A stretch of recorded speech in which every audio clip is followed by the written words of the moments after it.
মানে আমাদের কোস্টগার্ডের যারা আমরা নিয়োজিত আছি, আমরা তো মেইনলি নদী তীরবর্তী এবং উপকূল ভিত্তিক কাজ করি।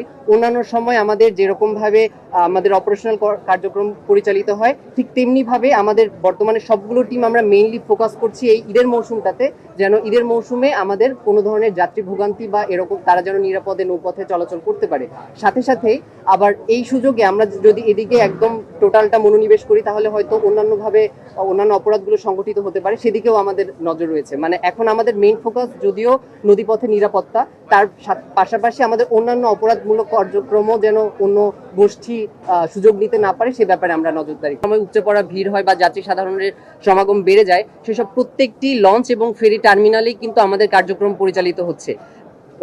আমাদের লঞ্চ টার্মিনালে যেরকম ফুড পেট্রোল পরিচালিত হচ্ছে, ঠিক তেমনি ভাবে রিভার রুটেও আমাদের বোট পেট্রোলটা পরিচালনা করা হচ্ছে, যেন কোনো ধরনের কোনো চাঁদাবাজি সহ অন্যান্য এরকম কোনো অপ্রীতিকর ঘটনা আমরা সম্মুখীন না হই এবং সেটা অন গ্রাউন্ডে তদারকি করার জন্য আমাদের এবং নৌপুলিশ সহ অন্যান্য যারা আমরা নদীপথে আইন শৃঙ্খলা রক্ষাকারী বাহিনী আছি, তারা আমাদের টহল কার্যক্রম পরিচালনা করছি, যেন কোনো ধরনের বাল্কহেড এই ঈদের সময়টাতে, যে সময়টাতে নিষিদ্ধ করা হয়েছে, সেই সময়টাতে চলাচল না। আমি পন্টুন এবং লঞ্চে উঠে যাত্রীদের সাথেও কথা বলেছি। এখনো পর্যন্ত পরিস্থিতি খুবই ভালো আছে।